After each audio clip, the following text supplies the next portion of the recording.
Iran से एक बड़ी खबर सामने आ रही है। ईरान के 20 लाख मुस्लिम परिवारों ने जो है सनातन धर्म अपना लिया है। ইরানের 20 লক্ষ মুসলিম ধর্ম অবলম্বী ভাইয়েরা হিন্দু ধর্ম গ্রহণ করেছে।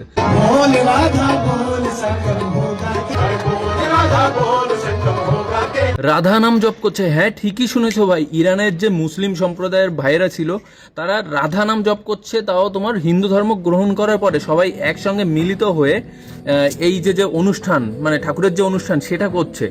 ভাই এই ঘটনা আমি যখন শুনতে পাই আমার কাছে মনে হচ্ছে এটা মিথ্যা কোনো সাজানো ঘটনা, ঠিক আছে, মানুষ ভিউজ পাওয়ার জন্য হয়তো এরকম ভিডিও বানাচ্ছে, কিন্তু না, পরে দেখি নিউজ চ্যানেলও এই জিনিসটা দেখাতে শুরু করেছে।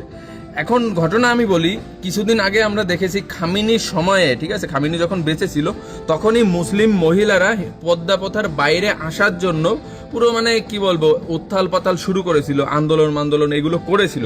এটা সবাই জানে, এই নিউজটা তো আমরা আগেই দেখেছি। কিন্তু রিসেন্টলি এই কয়েকদিন আগের ঘটনা, তখন হয় কি 20 লক্ষ, 1-2 লক্ষ বা 1-2 হাজার এরকম না, 20 লক্ষ মানুষ একসঙ্গে মুসলিম ধর্ম ত্যাগ করে তারা हिंदू धर्म में आसे। और इनका कहना है कि हम अपने घर वापसी से बहुत खुश हैं क्योंकि 47 सालों के बाद जो है हमें आजादी मिली है। এখন তাদের কথা হচ্ছে কি আমরা হিন্দু ধর্মে এসেছি এই কারণে যে ওরা শান্তির জন্য আসছে। মানে ওদের ব্যাপারটা কি বলতো, ওদের আগে পূর্বপুরুষ হিন্দু ছিল, হিন্দু থেকে ওরা মুসলিম ধর্ম গ্রহণ করেছিল অথবা ওদের জোর করে বানানো হয়েছিল, ওদের কথা এটা। এখন পরবর্তী সময়ে ওরা সেটা ত্যাগ করে নিজ ধর্মে ফিরে এসেছে।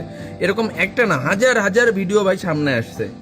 তো ভাই আমি তাদেরকে জানাতে চাই, তোমরা যেহেতু নিজের ধর্মে ফিরে এসেছো, ঠিক আছে, সুষ্ঠু সবলভাবে থাকো, নিজের ধর্ম সঠিকভাবে পালন করো, এটাই আমি চাই।